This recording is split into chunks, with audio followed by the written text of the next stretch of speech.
ये जो हस्तशिल्पी हैं, अपने परंपरागत पेशे को इन्होंने तमाम अभाव और चुनौतियों के बावजूद संरक्षित करके रखा। उनके हुनर को प्रधानमंत्री मोदी जी ने एक मंच दिया और उनकी प्रेरणा से 2017 में प्रदेश के अंदर नई सरकार का गठन होने के बाद इस क्षेत्र में जो कार्यक्रम प्रारंभ हुए, उत्तर प्रदेश यद्यपि देश का वह सौभाग्यशाली राज्य है जिसके पास सबसे अधिक सूक्ष्म, लघु और मध्यम उद्यम हैं। एक अनुमान के अनुसार 90 लाख से अधिक एमएसएमई हमारे पास मौजूद हैं और औद्योगिक विकास की पहली शर्त होती है एमएसएमई का क्लस्टर, जिसकी अनंत संभावनाएं उत्तर प्रदेश के अंदर मौजूद हैं और ये सब संभव हो पाया है आप जैसे हस्तशिल्पी और कारीगरों के परिश्रम से, अपने पूर्वजों की धरोहर को संरक्षित करने के आपके हुनर से ये सब संभव हो पाया। और उसे जो प्रदेश के अंदर एक प्रकार से मृत प्राय सा हो रहा था, प्रधानमंत्री मोदी जी की प्रेरणा से 2017 में आने के बाद हम लोगों ने इस पर कार्य प्रारंभ किया और इसमें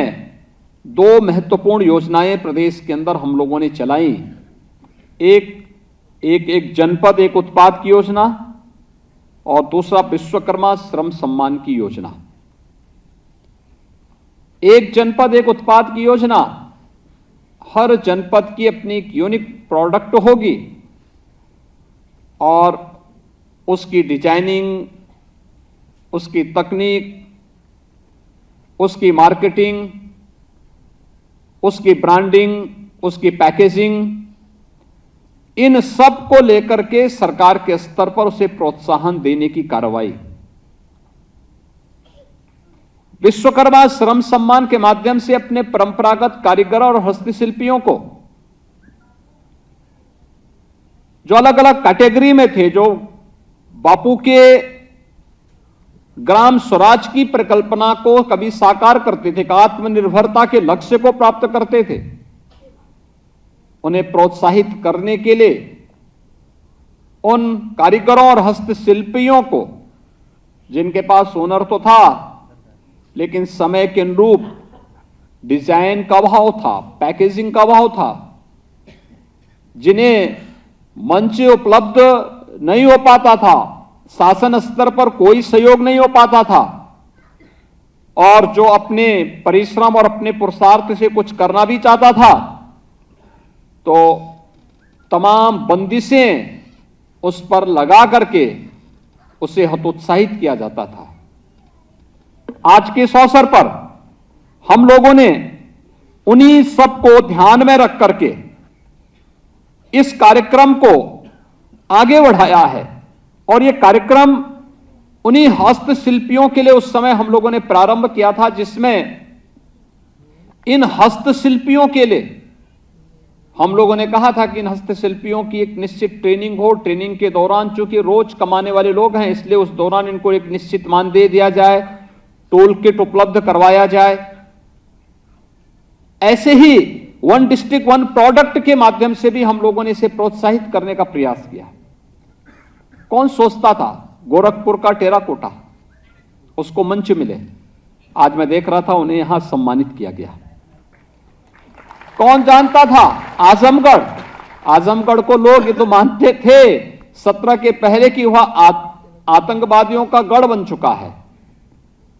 लेकिन वहां की ब्लैक पॉटरी के बारे में कोई नहीं जानता था। आज ब्लैक पॉटरी को भी एक स्थान मिला, वहां के भी कुछ कारीगरों को, हस्तशिल्पियों को यहां पे सम्मानित किया गया। मुरादाबाद के ब्रॉस के बेहतरीन कलाकृति के लिए जानी वाली जो वहां के कारीगर हैं,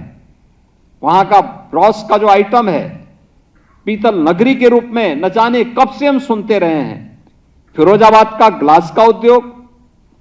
कन्नौज का इत्र,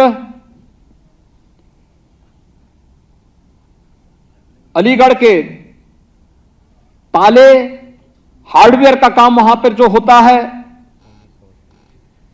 भदोई की कालीन, सहारनपुर का क्राफ्ट का कार्य, वाराणसी के हस्तशिल्पियों के द्वारा अलग अलग क्षेत्र में किया गया कार्य, ऐसे बुंदेलखंड के कारीगरों के द्वारा, ये सभी को आज यहां पर सम्मान देने का कार्य भी हुआ।